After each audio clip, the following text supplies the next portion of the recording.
Hey, what's up? Great to see you. Good to see you guys. Let me just figure out my lighting for a second. Okay, so welcome to my living room. Welcome to my studio. No, my room. This is my room. He has his own. Right, so you have your own little production studio. Is that where you record your vocals? Yeah, I do. There's my microphone. Ooh, okay. Oh, Do you mind if we get a little nerdy today? Uh-huh. Yeah, it's $100. No, it's not. I saw you have like a Universal Audio preamp there as well. Yeah, my coworker is lending it to me. He's also lending me the Juno 106 because he has like this guy. He doesn't really produce or anything, but he loves vintage, gear, and he collects them. And he doesn't use them. So he's like, you can borrow it as long as you like. It's crazy how like the same piece of gear can be used by two different people and get totally different results. Oh yeah.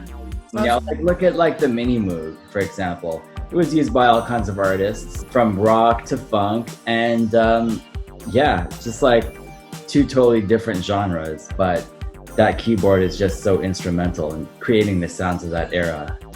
Yeah. Okay, so can we rewind a little bit about your Japanese heritage? What the heck are you? So I was born in the northern part of Japan, and my mother is Japanese and my father is American, and my father is from Boston. So you're half Japanese? Yeah, I'm mixed. So my parents apparently met in Paris when my father was teaching at Sorbonne, which is a university in Paris. And I don't know exactly how they met, but they met somewhere in Montmartre. And I think it was Montmartre, actually. Yeah. I didn't know that. Yeah, but they don't tell me the details. There's some secret. I don't know. Okay, maybe one of them's a spy. Yeah, I figured it's some romantic thing. I don't know. Whatever. Oh. I don't know. And so they're currently in Boston as well? No, my family lives in Japan. And so, sorry, which prefecture is your mom from? She's from Miyagi Prefecture, so Sendai. Okay. Is that where the tsunami hit? Yeah. Well, Sendai, the city, wasn't that affected by it, but that prefecture was affected, yeah. But they had the huge earthquake. Right. Yeah, this is totally off topic, but I was watching the new series of Unsolved Mysteries. Have you seen it? It's really good. No, but I do get involved once I get in watching that. Okay, yeah. Well, I mean, I think there are only 6 episodes, so it's not a big commitment, but there's one episode that's all about post-tsunami ghost sightings. And yeah, it's pretty interesting. So tell me a little bit about your music history. When did you start music? What was your first instrument?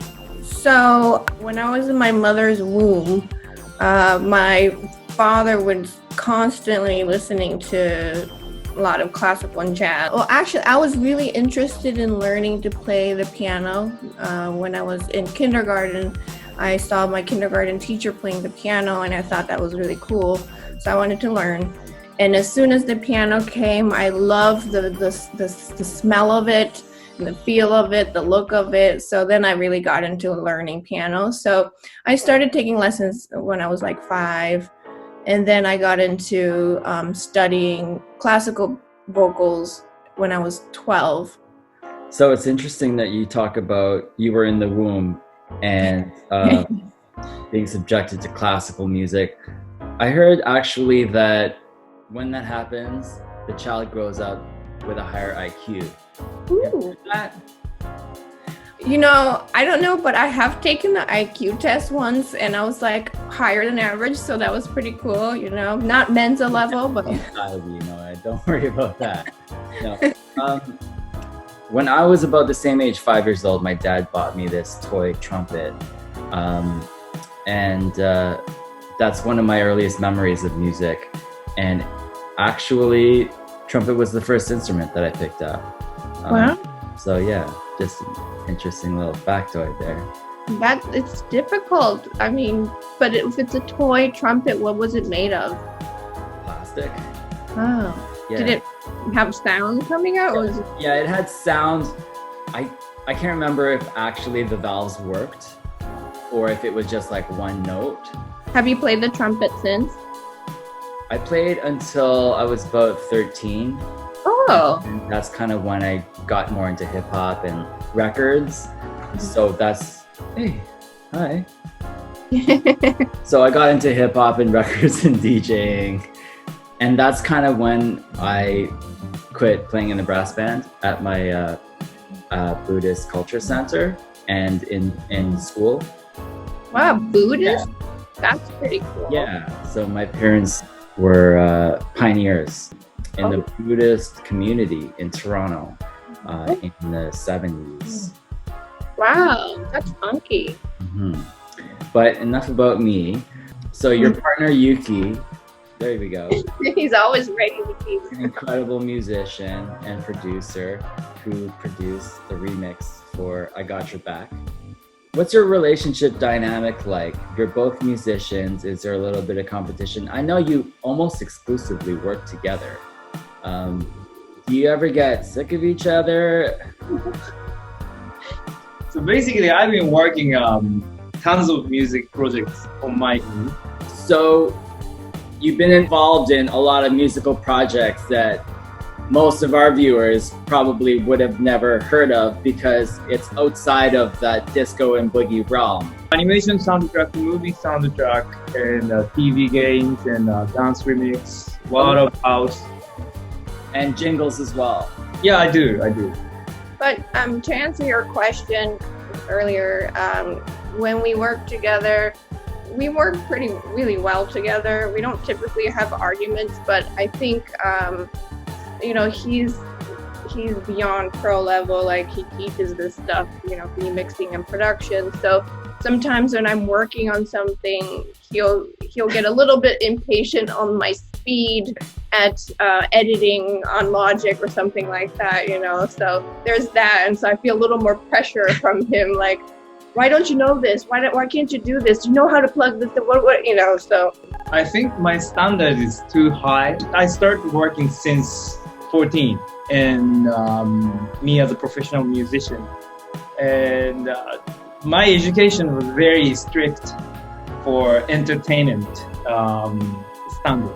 So yeah, she was working for Yamaha. So when they have new keyboards, he would be the tester. Okay.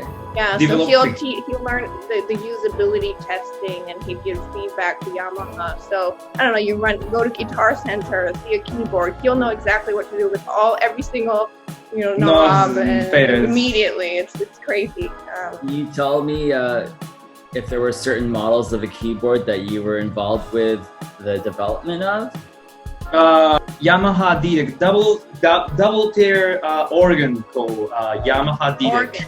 Yeah, some of the early motif projects. Nowadays, I've been working for some sampling library for native instruments. The motif is known for having really kind of realistic vintage sounds. Yeah.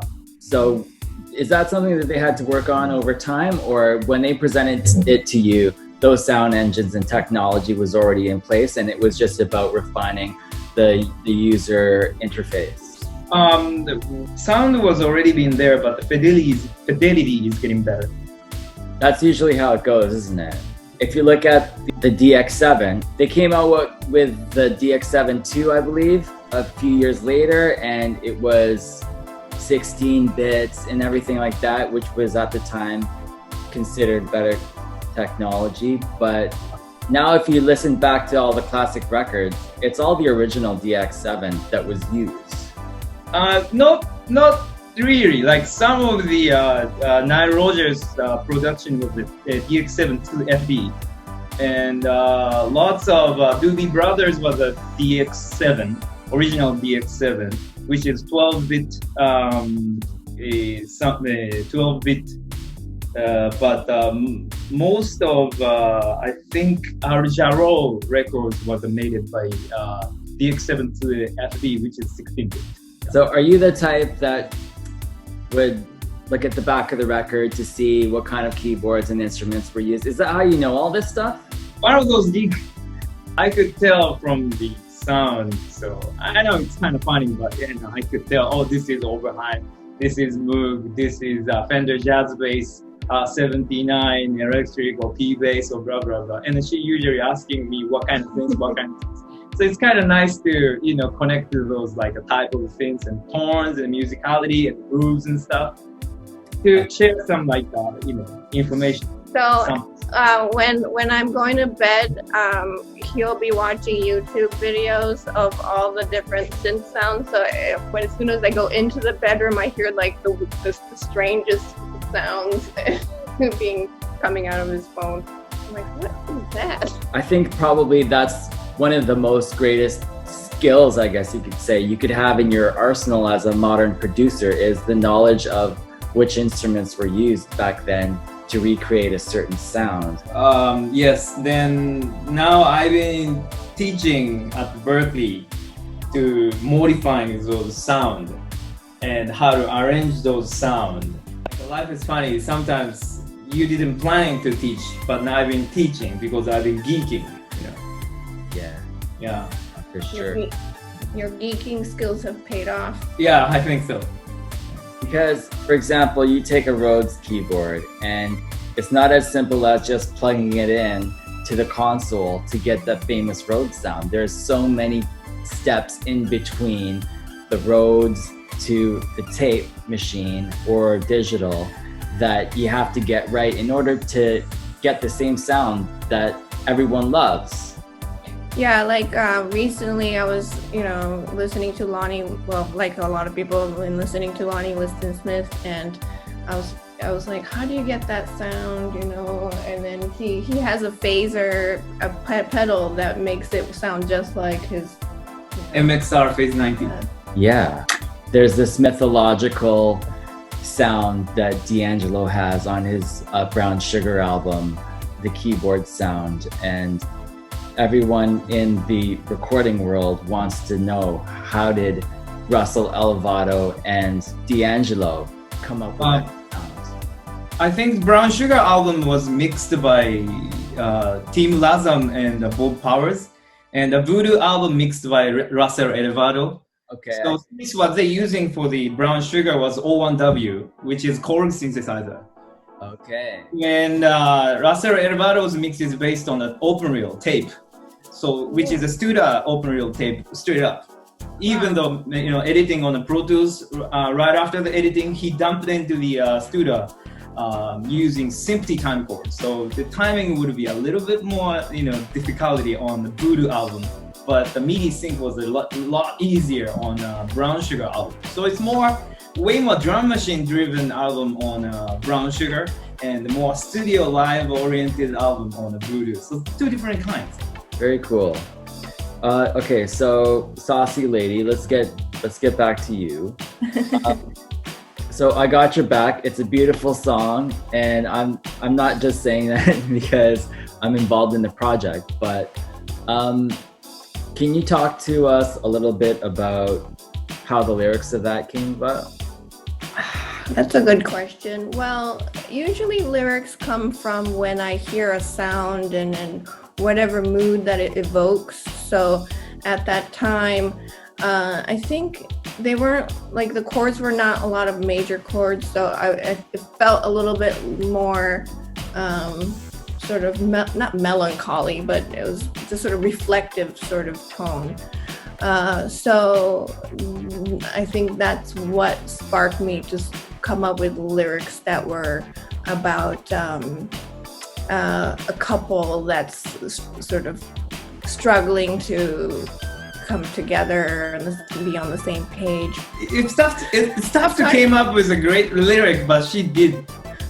I know. Yeah, and it had an 80s touch, obviously. Like, so when I talk about 80s, this felt like more later 80s sort of hip hop, a late 80s hip hop feel. So that's why the chorus I ended up sort of speaking it rather than singing it. and just sort of like, I guess the song is more about like, you know, being stand by your man sort of thing, but it's a couple trying to, you know, work together, and it's not indicative of our relationship, but yeah, but yeah. Tone there that's very relevant, especially this year with COVID and the pandemic. Is there any of that influenced the song? Yeah, it did. And lately when I write lyrics, that's always on my mind. So what comes out tends to be as thematic of what's happening now, my sentiments now. So it's definitely affected my lyric writing in this case too, yeah. Do you write stuff other than music? I'd love to say yes, but no. I didn't grow up writing a lot, so it's a struggle for me at this point. But as the more I write, the easier it seems to get. So now I'm more interested in trying to, you know, read other people's lyrics and learn from them. So, for example, Prince is such a great poet that a lot of writing he does, I use it as a model sometimes.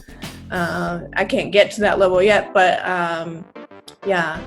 But I know a lot of like lyric writers tend to have been writing poetry since they were a kid, you know, always had a lyric book or something.